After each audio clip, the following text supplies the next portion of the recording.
So the most common vector is that someone takes your website, they clone it, or they make a very similar replica of it. They might look at your YouTube channel, they'll make a replica of that. They might look at your social media profiles, your Facebooks, your LinkedIns, your Twitters, all of the above, and they'll make a replica of that. And then they'll use this whole campaign infrastructure across all these different modalities to create social engineering attacks that target people who would normally go to your channel. That's the kind of attack we see the most often. We see it in a variety of different forms, but our job is to go find that, take it down before it reaches the end person. The specific structure of this graph, I think you were telling me a little ahead of time, like, is this a Bayesian network? And you're like, yeah, it's awesome to see like Bayes nets in practice. Because I sort of thought ever since the advent of deep learning, it's like, Bayes nets are gives me more, but no, it's great. The reason I want to continue tackling these problems is because I see the depth in the problem specific to the social engineering space.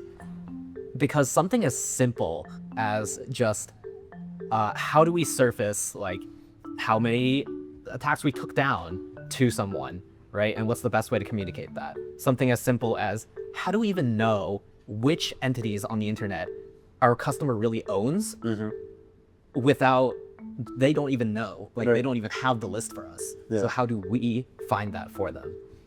Questions like that have unimaginable depth that just go beyond. Because the attackers have AI now, it's almost an asymmetric advantage where you can use AI to just very easily spin up hundreds or thousands or even millions of these super sophisticated attacks. We're kind of unique as a company in that we're not just the blue team on defense, we're also the red team as well. I don't mean hackers will film. Yes, we're not. We've built simulations that simulate exactly the kind of attacks that companies like us need to defend. I mean, be honest, is that a little bit fun? It's pretty fun.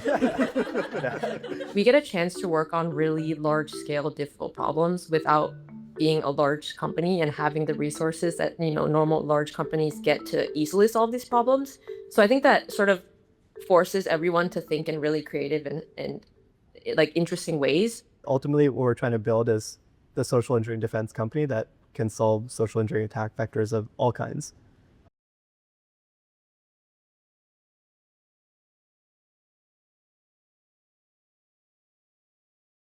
For those who might not know anything about Doppel yet, Raoul, I'm wondering if you can give a little bit of an overview on just what you do and some projects that might exemplify that.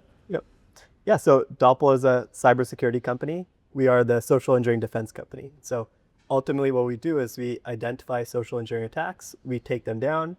We also simulate them to stress test companies' defenses against the latest wave of attacks and prepare them for the coming wave. And so that's what we do in a nutshell. Okay, so as an example, walk me through. So I'm like 3Blue1Brown. I've got a certain like online brand. Maybe there's some social engineering attack I'm like afraid of and I'm coming to you. What are you helping me out with? Yeah. So the most common vector is that someone takes your website, they clone it, or they make a very similar replica of it. They might look at your YouTube channel, they'll make a replica of that. They might look at your social media profiles, your Facebooks, your LinkedIns, your Twitters, all of the above, and they'll make a replica of that. And then they'll use this whole campaign infrastructure across all these different modalities to create social engineering attacks that target people who would normally go to your channel. So they might reach out to me and say, hey, I'm Grant. I'm part of 3Blue1Brown, reaching out to you. Would love to do an interview with you and start extracting information from me, pretending to be you. And that's the kind of attack we see the most often. We see it in a variety of different forms, but our job is to go find that, take it down before it reaches the end person. What are the tactics that you're able to bring to bear where it's like technical problems to solve on the path to recognizing, when this is happening before it actually starts to cause problems? Yeah. So one thing we do is we scan everything new on the internet every day. So we're constantly scanning over 1 billion different URLs every single day, looking for evidences of potential social engineering targeting our customers. And the really interesting thing I mentioned earlier is that this isn't just like a random domain that someone spun up. That domain is sometimes connected to the YouTube channels, connected to the Twitter account, to the LinkedIn account, and they use all of those different attack vectors simultaneously to create trust and convince someone to engage with something that they wouldn't otherwise. And I'm sure Ixa can get into more. I was about to say this seems extremely relevant to the work that someone sitting in front of us is doing. So actually, this is a good transition point. Ixa, are you able to tell us a little bit about that connection side of things? Yeah, so I guess what Rahul is referring to is I work on this concept that we know as like threat graph. The idea is that the internet is large. It's also very connected. People kind of like visit sites from other places. You know, they click on links. They might see a phone number on like an ad or something, and then they call it. And the way that people interact with the internet kind of informs how threat actors basically like set up these attacks. It's not just in isolation. Someone isn't just telling you, go to this website, fill in your login credentials, that's it. They're actually, like Rahul said, like building this whole like trust model by setting up these connected accounts. And now our question on the defender side kind of becomes, how do we sort of figure out in what ways these things are connected? And also how does that inform kind of the probability that something is malicious, right? Because for example, if you have a website that you know is like super sus, all the things kind of linking out to it are also in some way more suspicious, and we want to use that in our models. Gotcha. And so the specific structure of this graph, I think you were telling me a little ahead of time, like, is this a Bayesian network? And you're like, yeah, it's awesome to see like Bayes nets in practice. Because I sort of thought ever since the advent of deep learning, it's like, Bayes nets gives me more, but no, it's great. And so like, tell me a little bit more about like, what's the structure of that, or what are the technical challenges that come up, because that's got to be a huge graph. It is. Right? I mean, that's exactly the problem, right? Like in some sense we can do correlation, and that's when you just have straight up links, you don't care about anything. The problem kind of becomes the internet also happens to support a lot of infrastructure that isn't malicious. So for example, we think of like Twitter. There are lots of fake social media accounts on Twitter. That doesn't mean Twitter itself is bad, or like we want to use Twitter as our hopping place, because that's too noisy almost, right? So in some sense, we want to be kind of thinking about both the problem of, you know, here's like a limited search space, what's the distribution of maliciousness inside that limited search space, versus the more general problem of like, okay, now that we know that, how do we actually use that to inform our actual like decision? Does that make sense? That does. What I would also kind of like to know is just on a day-to-day basis for you, Ixta, as you're like sitting down, like, okay, I'm beginning my like progress on the threat graph today. What does that actually look like? What are some of the challenges at present and problems that need to be solved? Yeah, I tend to think of it as like two types of problems. There's one, the kind of like infrastructure part, because there's just a lot of data, and part of it is just making sure that the insights you can actually serve at scale. You know, it's not just a matter of like one CSV or like one like data log here. It's a matter of making sure that everything like happens in like latency that your models actually expect. And since we care about, you know, time to detection, like for example, it actually matters if we find something within hours versus like months or something. How do you make sure that latency actually kind of transfers over? The goal is for the system to get smarter with every single new attack that you see. So with every new attack, that's a new node in the graph that's connected to all these other nodes, and that every time we experience a new threat, we can cross-reference against that graph, and it's now updated its probabilities of detecting whether or not something is a threat or not. It's also not just attacks. Like an interesting part is like, we're also making kind of updates on whether or not something is less malicious over time. It's not just like more, right? Because of the like problem of like platforms being spun up, or like people just like don't know what they own, for example. There's also the concept kind of like splitting up into attack types. Like how exactly is this attack delivered? And the reason this is important is because this kind of informs how a customer should harden themselves, basically. Like what is actually their threat landscape? What is their risk profile? And in order to figure that out, you just kind of need to look at like historical analysis almost. What have they been hit by? What have things, you know, kind of related to them kind of been hit by? And using that to sort of inform not maliciousness in this case, but almost attack type. Also, in the spirit of bringing everyone into the fold, Ishana, are you able to share a little bit about the projects that you're working on? Yeah, definitely. I think I'll sort of tie it back to what Ixo was talking about, because it's definitely very connected to the threat graph as well. But so for context, I work more on the modeling side, like the machine learning side of things. So figuring out how exactly can we classify when something is malicious. So the part of the work that I do is more so looking at things at a point in time. So let's say we ingest, as Rahul said, like millions and billions of URLs a day. Now, how do we tell what signals can we extract from these URLs? Like what holistic data can we take about the single URL to make a like single decision whether or not this entity is malicious? And this spans across domains, it spans across social media, ads. There's a whole like sort of ecosystem that operates independently on the detecting the maliciousness. What specific like ML tactics turn out to be most useful there? Like things that you learned in the past where you're like, oh, actually, here's where I'm applying it. Yeah, I think one thing that was sort of surprising to me that I didn't sort of foresee when I first joined Doppel is how big data is. I think like, yeah, I think I'll sort of talk about this in relation to my background coming from the research side of things. So previously I've done a lot of work in different types of ML research and like doing more theoretical stuff, right? So when I came to Doppel, thinking about like the first thing I was thinking about was what sorts of fun architectures can we build? What models can we conjure up together? What things can we fine tune, right? That's sort of the most natural question. But I think at Doppel, a really unique thing about us is that we have to sift through a ton of data, right? We have all these billions of entities that we ingest every day. And we don't want to have a noisy solution, right? We don't want to just predict malicious overly predict malicious when it's not the case, right? So this sort of boils down to a data problem of how do we make sure that the data we're ingesting, one, is clean and good, right? How do we make sure that we have proper labels and sort of like classifications to train off of? And then how do we actually translate that into different features that we can extract and different patterns that we can sift out of the data to actually make modeling decisions? So it's a bit more of like a data informed modeling paradigm than just like a let's throw any model at this problem and hope that it works. Let's say I'm your client. It's like, there's a bunch of potential attacks happening, but then you've done your job super well. And so those don't even surface to something where I'm getting the messages like, hey, there's this problem.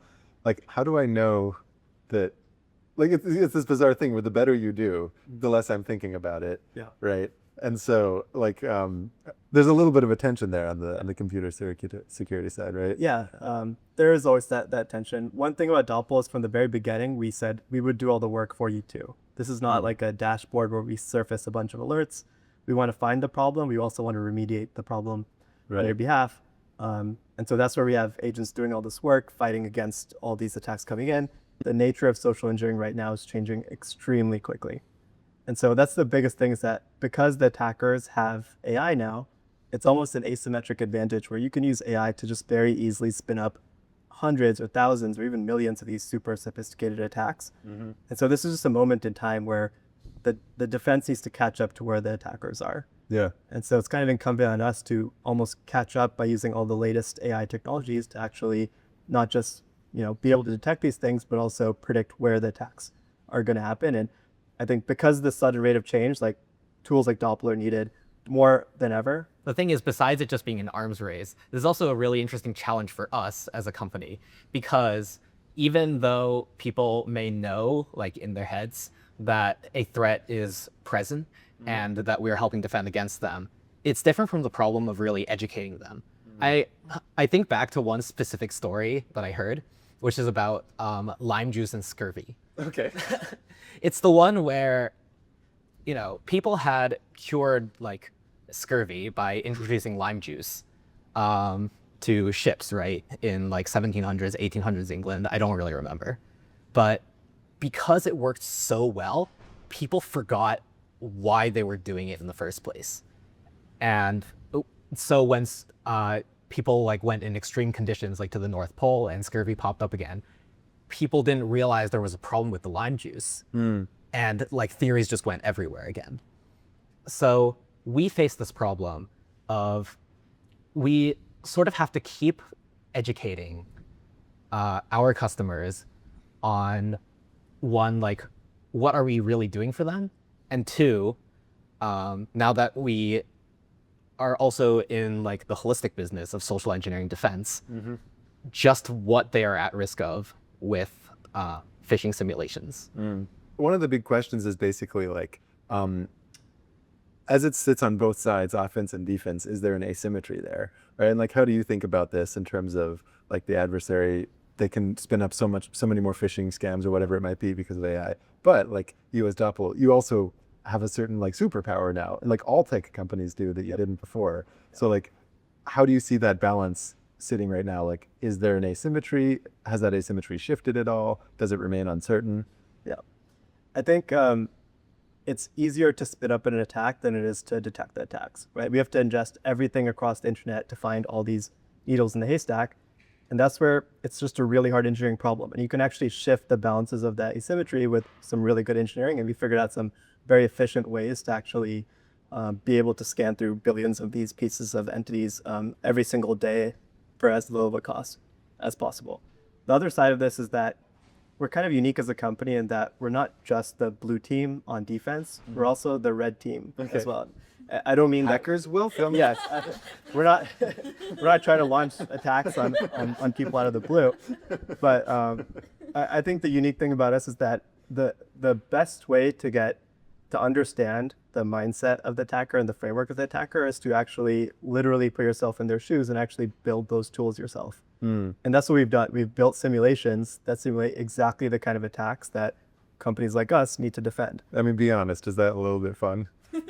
It's pretty fun. Yeah. It's extremely fun. Offense is it's fun to be on offense sometimes. Have to use it on defense you want, right? But it helps inform the defense, and so like it's that loop of like if we can create the attacks, we actually know how best to defend against them. Do your tactics change between when it's like a nation state actor versus when it's just an individual, or is it like the same systems are kind of going to apply regardless of the categorization on the other side? I mean, our goal is to tackle pretty much every attack that comes out there. I think the difference you'll see is just the complexity and sophistication of the attacks. I'll give you an example. So we have a airlines customer, and they have a certain situation where people are getting help desk attacks. So they'll look for that airlines company on Google, they'll run a search, and then maybe there's a paid advertisement. That paid advertisement will take you to a help desk, and it's kind of like a chat interface. So you start chatting with the agent the way you would with a normal agent, and you'll give it all of your information, your ticket number, your names, your social security number, or whatever they're asking for. Yeah. Turns out it wasn't actually from the airline. It was a fake attack. Yeah. And that attack is it's not even available in every region, right? It's only available in certain states at certain times of the day. And so these are levels of sophistication where it's not as simple as, okay, let's just like do a scan for all the URLs with this. Right. How do you think about the balance between growth from new career hires versus more senior side? Where I can imagine two cases. Like one of them, people say, well, code generation, that's automated. Who needs the junior engineers more? It's like only people with the more experience, they're the ones who can like have that sense of taste or push back on the model. And the other side is like, no, who are the ones who like really know these tools inside and out and are actually in the most malleable state to adapt to a fundamentally new way of doing things? It's like, that's going to shift the focus to the other side of that spectrum.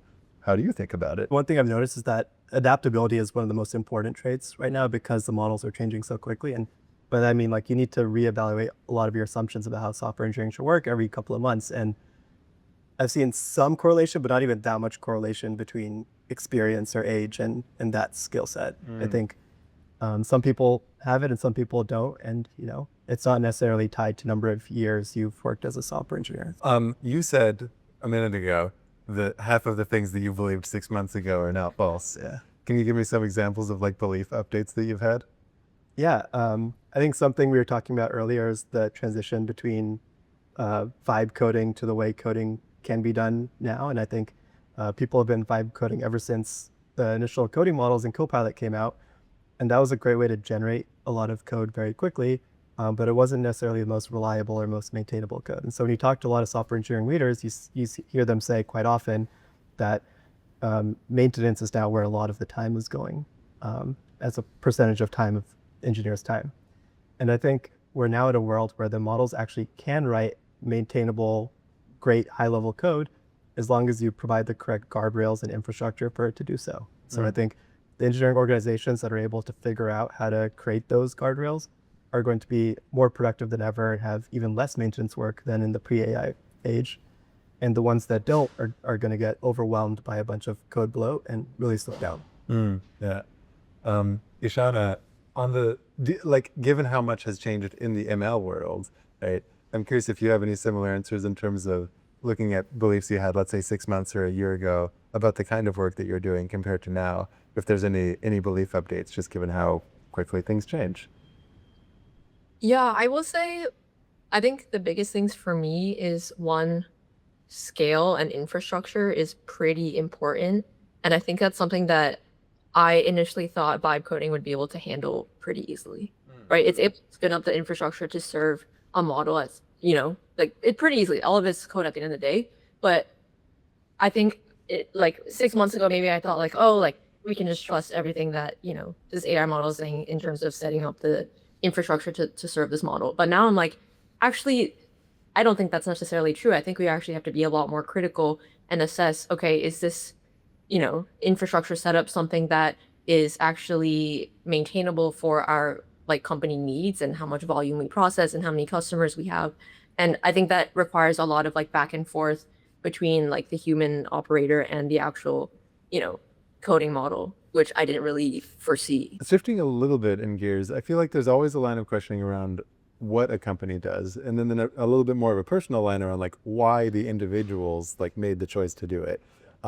And maybe I'll start with the one that is probably going to be the most different answer for you, Raul. If we think about like your life before Doppel, and then what it was that made you think, this is something I need to be doing right now. Like, talk me through that as a transformation point for you. Yeah. My career started as a software engineer. I met my co-founder Kevin on the first day of work at Uber, and so our training as founders was really in the software engineering space. But what really got us to want to start a company was the AI wave happening. Sure. So we were seeing things like DALL-E 2 really take place, and we were seeing the radical change in capabilities. And we kind of predicted that as these tools get better, the internet would just get flooded with fake content, with images, with videos, with deepfakes. And I think we were right about that, but I think like everyone, we were very surprised when ChatGPT came out, and that's when it really clicked for us. Like, okay, it's not just images, videos, deepfakes. It's that these deepfakes know everything about your friends, your family, what tools you use, and can weaponize that against you at scale. And that's when we really got the conviction that, okay, this is one of the biggest problems in the world, and that we had a chance here to actually do something really impactful and special. And that's when we got the conviction to raise money and actually turn this into a company that we're all very excited to be working on 4 years later. I actually heard about Doppel through one of my friends who happened to join the company a few months before me. I had heard a lot of great things from her, but I think for me specifically, the reason why I joined Doppel is sort of twofold. I think, as I mentioned earlier, I was coming from a research background. I was like pretty much like heads down on that research side. And I was looking for somewhere where I could expand my horizons and really understand how do you actually take really fascinating and interesting engineering and research problems and translate that into something that's useful for the broader, population.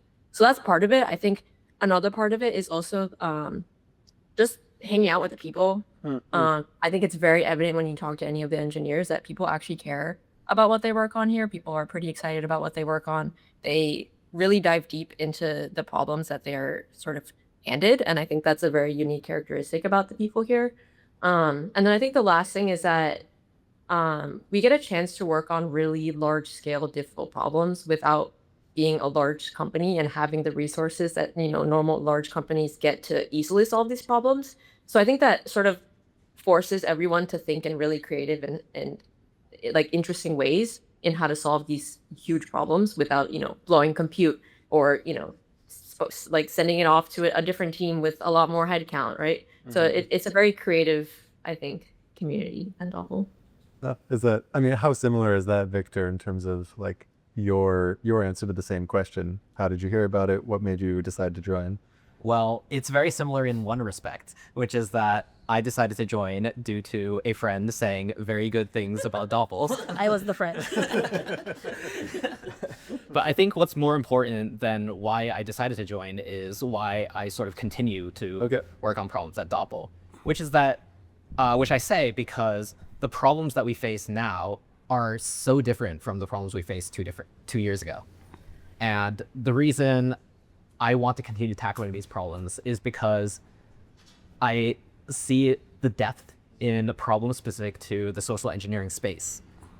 Because something as simple as just how do we surface like how many attacks we took down to someone, right? And what's the best way to communicate that? Something as simple as how do we even know which entities on the internet our customer really owns without they don't even know, like they don't even have the list for us. So how do we find that for them? Questions like that have unimaginable depth that just go beyond. I was interested in the security space, and I was also interested in like smaller companies tackling it for a similar reason that like Ishana mentioned of I wanted to work on difficult problems, but also work on something that just like actually helped people. Like I could really kind of feel the impact there. And that's the thing I really appreciate about Doppel is that, when I'm sort of thinking about these abstractions and like trying to solve the engineering problem, there is always kind of the push of us to be like, oh, how does this actually help people? And that makes me happy on like an intrinsic level, I think. And shifting a little bit, Ro, on the origins of the company, from the Dolly 2 days, being able to recognize, hey, this is going to be important, there's going to be attacks. I have to imagine, given how much has changed, that there have been like new threat vectors that have popped up that potentially translate to alternate product lines or things that can roll their way into existing product lines. What are some of the surprises on that front, where as you're deeply engaged on this like LLM empowered like threat landscape, what exists that a know nothing like me might not think about, but that actually is kind of like rising to your forefront? Yeah. One of the great surprises of Doppel's journey, which has now become the central thesis behind which we're building the entire company, is how interconnected the attacks are. To Ixa's earlier point, these aren't attacks in isolation. This isn't just a random website out of the blue. This website is connected to other websites, connected to social media accounts, connected to mobile apps, connected to paid advertisements. There's this whole web connecting everything together. And that's been surprising in a really interesting way. And we kind of oriented the entire company around, okay, let's treat these as a graph of attacks and campaigns instead of just individual one-offs. Ultimately, what we're trying to build is the social engineering defense company that can solve social engineering attack vectors of all kinds. And so we're just expanding the surface area of things that we can build for companies that solve these problems. And the great thing is that now that we can simulate attacks and identify the vulnerabilities, we can now build software that can address those as we surface them.